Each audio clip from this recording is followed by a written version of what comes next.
Yo, I'm Brendan. Imagine setting up your child for financial success right now from their childhood. Sounds incredible, right? Well, hold on tight as we dive into the world of custodial accounts, which are a sort of secret weapon for securing your child's financial future. It's a big video today, so I've got the big axe. Put it down so we can talk a little bit better here. It's amazing how this kind of account can totally transform your child's life, and so we'll go over all the pros and cons, all the details about it, and we'll even compare it to other kind of similar-ish accounts, like a college savings plan, which is called a 529, and then also a Roth IRA. First, let's get the basics laid out. What is a custodial account? How can you open one? Who can open it? And when exactly does the child get the money and for what purposes? First off, what is a custodial account? Well, all it is a special kind of financial account that's all about helping minors build and accumulate wealth under the watchful eye of a responsible adult. The reason why most people consider using this kind of account in general is because it's a way for you to put money into the legal ownership of the child, and you don't have to jump through the hoops of setting up a trust. Brendan, why am I going through all this trouble to open this special kind of account? Why don't I just take one of my existing accounts or open a new one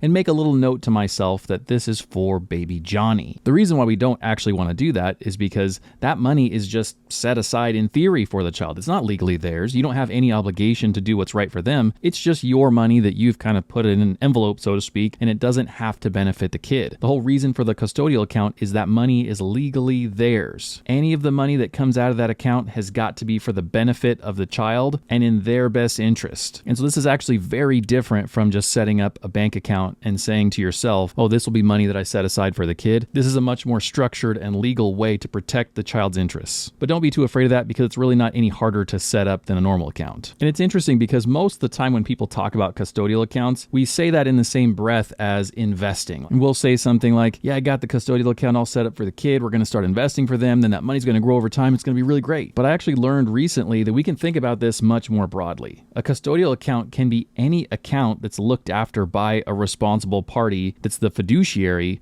for somebody else, namely the child, who is the beneficiary. It's kind of a similar setup to like a retirement account at work that's handled by a plan administrator, and they have to look after the interests of the employees. Being the fiduciary just means that you're ethically and legally obliged to act in someone else's best interests. We'll get into more specifics later, but you don't have to just have investments in mind if you want to use a custodial account. And I didn't know that until recently, so it's pretty interesting. And just so you know, there's actually two main types of custodial accounts. The first one is called a UGMA, which stands for the Uniform Gift to Minors Act, and the other one is called the UTMA, Uniform Transfers to Minor Act. The biggest difference between these two, this one over here, the UTMA, just covers more kinds of assets. So for example, with a UGMA account, you can include cool stuff like stocks and bonds and mutual funds, which is pretty normal for investing. But the UTMA, that has more different kinds of assets, you can include even more stuff like real estate, jewelry, art. So it's a lot more open and flexible. Next, let's talk about how you actually do this. How do you open an account for somebody? Thankfully, it's really not hard. You open a custodial account for your little one or for a close family member or whoever in basically the same exact way that you open an account for yourself. It's a piece of cake. Usually what you need is some basic information about both you and that lucky future account holder, like their name, birthday, social security number, all that kind of stuff. And then to transfer the money in whenever you get the account set up, you'll need to just have your up-to-date bank information like a checking account number and a routing number or something like that to be able to send money from your bank to the new custodial account. So who specifically can do this? Is it something just for parents or grandparents, or what's the deal here? Well, typically, like most normally, parents and grandparents are the ones that open this kind of account for the kids that they care for, but I don't see any specific literature stating limits on who can open one for a child. The main requirement is that the person who opens the account and is the custodian must act in the benefit of the child. I can't imagine why you would want to open one and then not act in the benefit of the child, because if you want, like let's say an investing account, you just open an investing account for yourself. So there's no real reason to open a custodial account unless you specifically want this money to go to the kid in this legal and secure way, and then not be able to use that money again for anything else but something that specifically benefits the child. Speaking of what benefits the child, when does the kid get the money? Because so far we've just talked about this kind of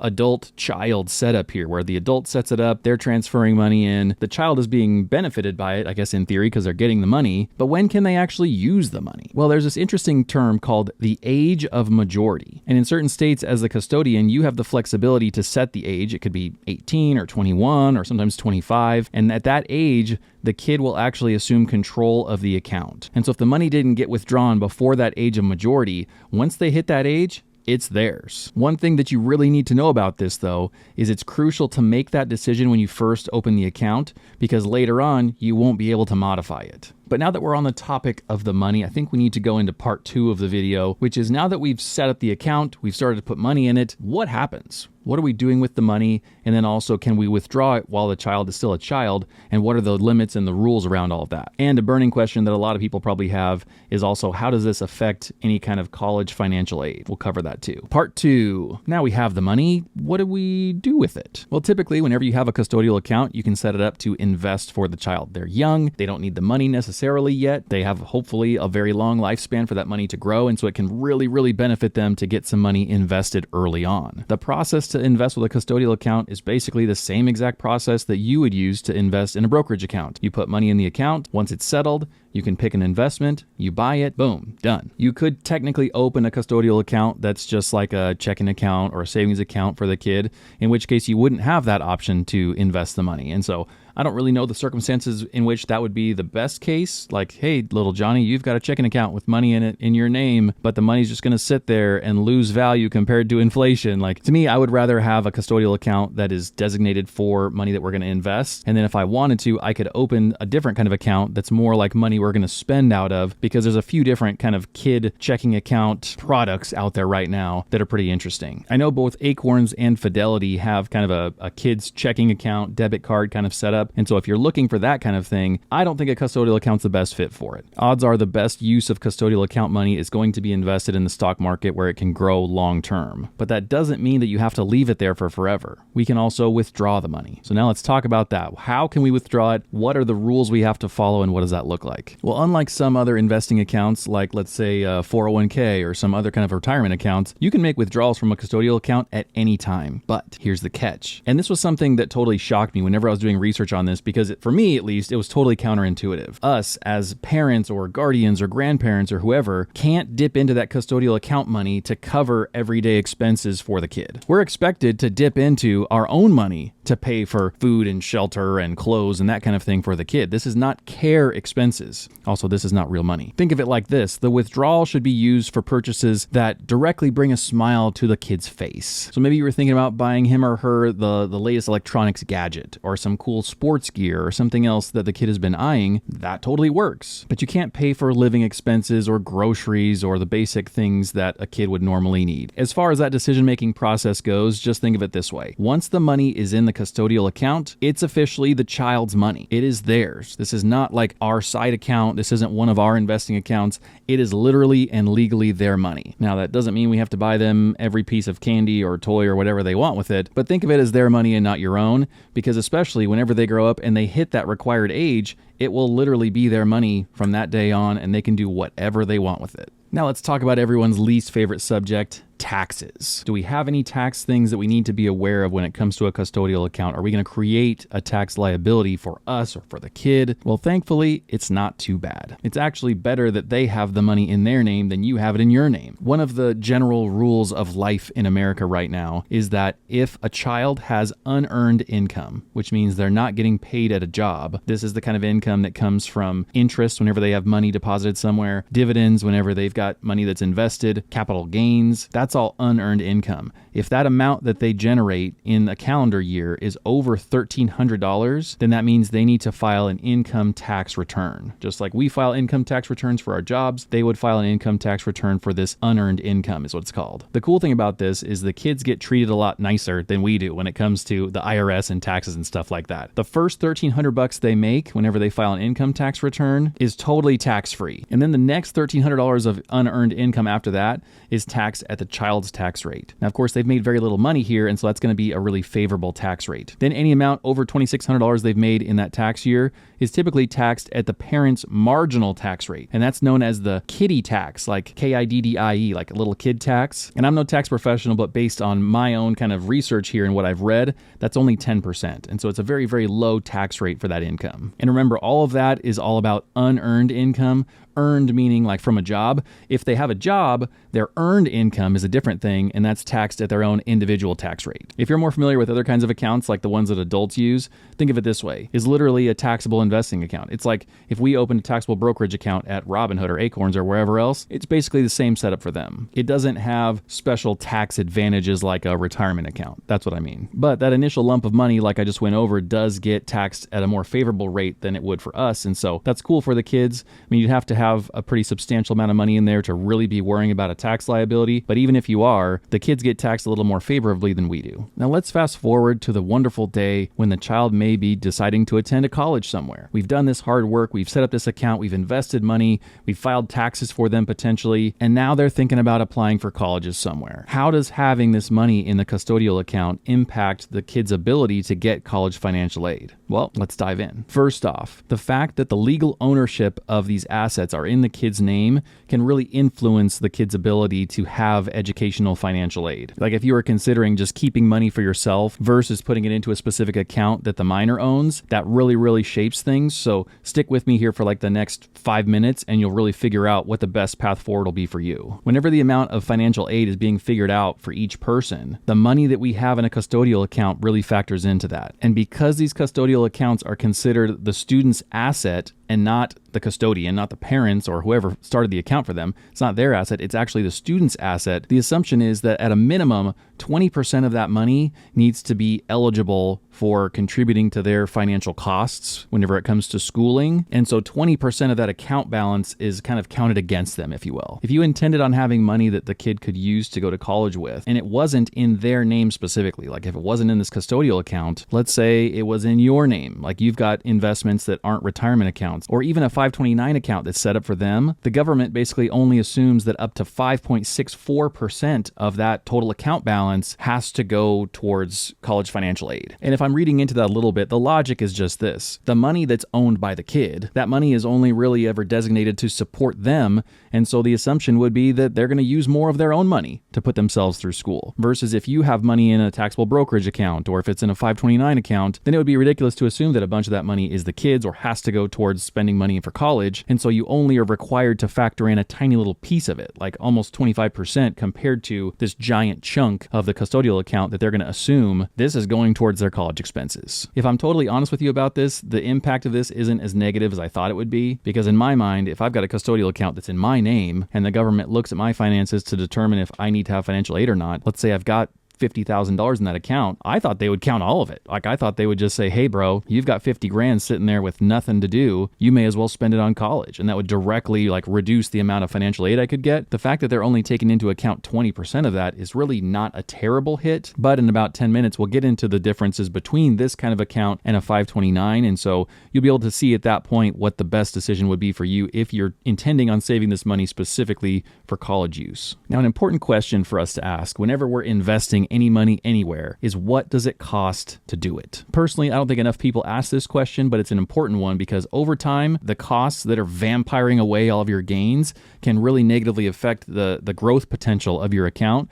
And so it's important for us to understand the costs and also avoid them as much as we can. Just like most other investing accounts, a custodial account also has fees. Depending on where you invest and what you invest in, you might have any of these kinds of fees. Monthly maintenance fees, annual fees, account minimums that if you don't meet, you get feed for. Whenever you actually invest in something, there could be a trade fee. There could be commissions that are taken from any kind of transaction, and there could be transfer fees for moving stuff around. Plus just like the basics of whenever you invest, we have something like an expense ratio to get into a mutual fund or an ETF or something like that. That's a very normal thing. Towards the end of this video, we'll talk about specific companies that you can invest with, and I'll point out ones that I know of for a fact have lower fees. So if you're interested in that, stick around. So now we've gotten the kind of basics of what this account is, how you set it up, what some of the impact is whenever it comes to college savings and that kind of thing. But let's go through kind of a comprehensive pros and cons list here so you get a real feel for whether or not this is the right kind of account for you and your child or grandchild or whoever this person is that you're interested in helping out. Let's start with the good news, which is the pros of a custodial account. First off, the fact that you can have this kind of designated account account, have some money to put it in there for this kid is just a win in general. Like, let's zoom out and be thankful that this is even an opportunity. That's really cool. Specifically with this kind of account, there's another pro that we have no income limits, no contribution limits. So if you've got a high income, or if grandma and grandpa have a bunch of money they want to throw in there, there's no limits in terms of that. Maybe they sold their shoe factory in New York and they're sitting on 10 million bucks and they want to put $1 million in little Johnny's custodial account. By all means, go for it. There's no limit that they need to worry about there. While we're talking about large sums of money though, let's say you did want to put in $1 million bucks, that would start to use up some of your lifetime gift tax exemption, because technically each parent can give his or her own child $18,000 every year,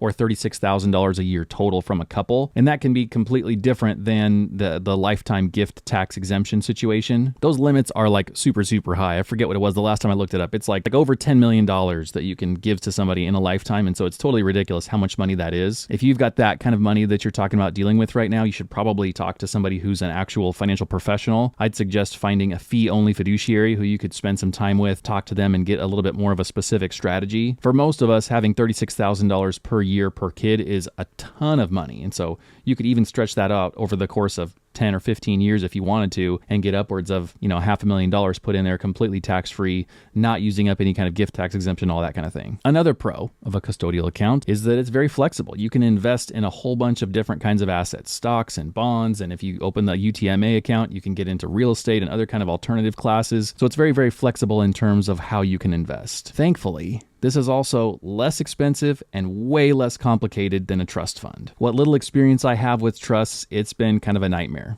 They're an entangled web of rules and conditions, and it's kind of a mess. There's a reason why people use them, because they are a mess for a reason. It's hard to untangle, but if you're looking for something simpler and easier both to set up and to use, a custodial account could be a good option. And a custodial account does have some tax benefits like we talked about, because the income that comes off of that is taxed basically through the child's lens, not through the parent's lens. You could potentially save some money having the kid have the money in their name versus if you just kept it, let's say, in your own taxable brokerage account. And all that sounds good so far, but it's really only good if that's what you're looking for, because there's also some cons associated with that I would just want to point out, just so you know, because if you get into this and you don't hear these cons, then I don't want you to end up regretting having made this decision to put this money in there for the child. The first con, which we started to touch on, was it could reduce the child's eligibility for college financial aid. Whenever they fill out that FAFSA, which I remember doing by hand back in my day because I'm old enough, I'm sure it's all online now, those algorithms and those people who figure out how much financial aid you're actually eligible for are going to take into account a 20% chunk of that custodial account money, versus if you had it in a 529. Or if it was still in the adult's name, then only that 5.6% number would be factored in as far as money that could be used for college expenses. And so it's kind of held against you to a degree, the fact that you have this money, but 80% of it's not. So it's great to have the money. It's great for it to be in the child's name. You just have to decide if that's a big enough hit that you want to avoid that. Another potential con when it comes to a custodial account versus other kinds of accounts is it's not tax deferred. So the actual tax savings you get on this money are pretty minor compared to some other options that we'll get into at the end of the video. And then, as is typical for these kinds of things, something's strength can also be its weakness. The deposits and the monetary gifts that go into this account are irrevocable. You can't reverse them. You can't change them. You can't say, oh, wait, I didn't mean to do that. Let me have the money back. Once it's in, it's in. And so if you know that's what you want to do, it's great because it's a very secure thing. The door is locked. But that same strength can end up being very inconvenient. Like for me, for example, I'm 6'5". There's a lot of great things about this. I can change your light bulb. I can dust on top of your fridge. It's fun to be 6'5" a lot of the time. But when it comes to sitting in an airplane or showering, not so great. The strength is also a weakness. Also, like finding pants, tough. Another con is that when you have the account set up and the beneficiary is picked, little Johnny Appleseed, you can't switch around that beneficiary later on. This account is always in forever little Johnny Appleseed's money. There's another kind of account that I'll mention at the end of the video where you can change the beneficiary. And so if you potentially want that flexibility in your life, then a custodial account could be a headache for you. Let's just briefly skim over the differences between this and a 529 account, or between this and a Roth IRA. Because whenever we're talking about kids and saving for them and investing for them, these three seem to be kind of like the three musketeers when it comes to choices that people are interested in. Custodial, 529, or Roth, what's the best? How do we save the most money? How does a kid get the most money? How do we set them up for college? All that stuff needs to be factored in. And really, there's not one definitive absolute best answer because it depends on what your situation is and what you want to do with the money. But one main difference that I see between, let's say, a 529 and a custodial account is the money that's in the 529 that's invested grows tax-free. So it is tax-deferred growth, which means you don't have to have that kid filing a tax return whenever they make over $1,300 in a year. You don't have to worry about the kiddie tax rate. You don't have to worry about dividends and profit and all that kind of stuff, because the money in that 529 is just sort of exempt from the world of taxes, if you will. Also, if the money that gets pulled out of the account is used for education expenses, like let's say college is freaking expensive. There's a lot of withdrawals that's going to have to happen to pay for college. Well, when you pull that money out of the 529, it's tax-free. So even if you made a big profit on it over the years because it had been invested for 18 years, let's say half the account balance was all profit because it had been invested, it doesn't matter. The government says, we don't care that you made a profit on that. We would if you were a parent over here investing in a taxable brokerage account, we would hammer you for that. But because you're somebody over here using this 529 college savings plan, we don't care. You can keep it all. That's amazing. That would be totally different with the custodial account because you would get taxed on that money. Even if you do use it for education expenses, which is a noble cause, it's within the kind of boundary of the fiduciary responsibility to take care of the kid,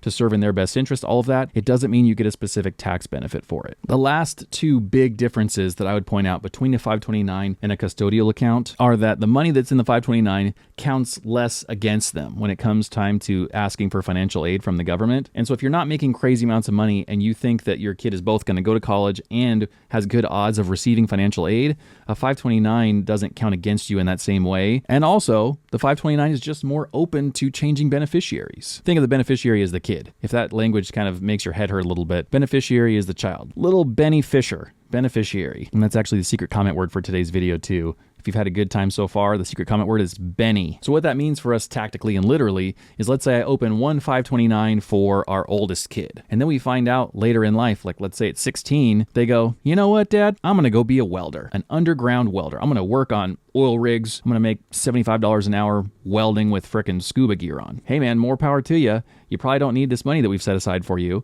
How about we pass it on to your younger sibling? And you can just change the beneficiary. It's not a big deal. The money just switches over and they can use it now. If you had that same setup, but it was all through a custodial account, the money would be locked up with the first kid. You'd have to jump through some real hoops to transfer that money over to the other kid. Not that it's impossible. There's ways to do all these kinds of things, but with a 529, it's just really easy. With a custodial account, not so easy. And then the difference between something like a Roth IRA and a custodial account are pretty vast when it comes down to it. Even though we talk about them kind of in the same breath, a Roth IRA isn't even accessible to most kids because they don't have earned income. In terms of what the government counts as earned income, you got to be working at a job doing something that's provable. I can't pay my kids $6,000 a year for being cute. I can't say, oh yeah, they helped me mow the lawn once. Here's $5,000. Let's put it in a Roth IRA and invest for their future. It doesn't work like that. I've got to be able to justify this income with the IRS. I've seen some fairly sketchy advice out there on some TikToks and some other videos of people saying, oh yeah, all you have to do is open this money and call your kid a model or say that they help mop the floor once a day or something else, and then you can do this. I mean, everything's fine and dandy until you get an audit. So you live your life however you want. I'm not trying to get a nasty audit from the IRS and have to prove these kinds of things and justify stuff and show pay stubs and all that kind of business. We're not even touching that. But thankfully, there's been some changes to 529s and Roth IRAs lately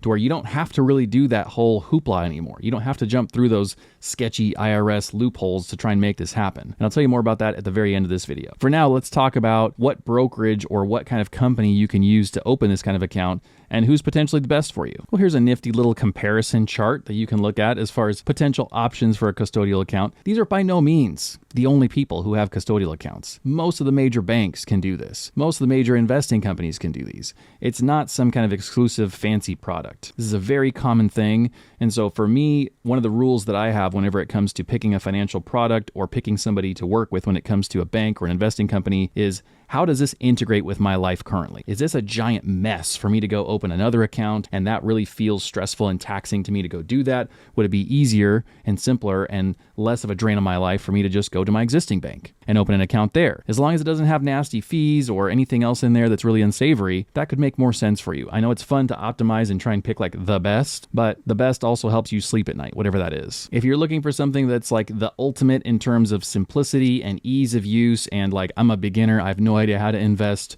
just help me get through it, then I would assume that Acorns is probably the easiest way to do that. Even though you're paying $5 per month to access their services, you get more than just a custodial account for that $5 per month. And I've got videos about Acorns here on YouTube for you. But just the overall feel of that service is very, very easy to use. I'll tell you right now, one of our custodial accounts, though, is with Vanguard. And the reason that I picked them just right off the bat was that historically, their expenses are very, very, very low. Even though it's a $20 per year fee that's annoying, I don't like it either. Their expenses are just so darn low that I couldn't get around that. I already also had accounts with them. And so like my existing bank connection was there with Vanguard. It was very easy to just click open custodial account, put in the information for this person, boom, done, it's open. Like it was very, very simple for us. So odds are if you already have a bank or an investing service that you really know and love and have a connection with, you can probably open a custodial account there and you'll be glad you did. If what brought you here was the potential to save up money for the child's education savings, or even to set them up for the rest of their life, to set them up for retirement, to be totally worry-free when it comes time to retirement because maybe you've had a harder time than them. And so this way you can set them up to have a much easier life when it comes time to retire. There's a very good chance that a 529 college savings plan is a better option. So to find out if that's true,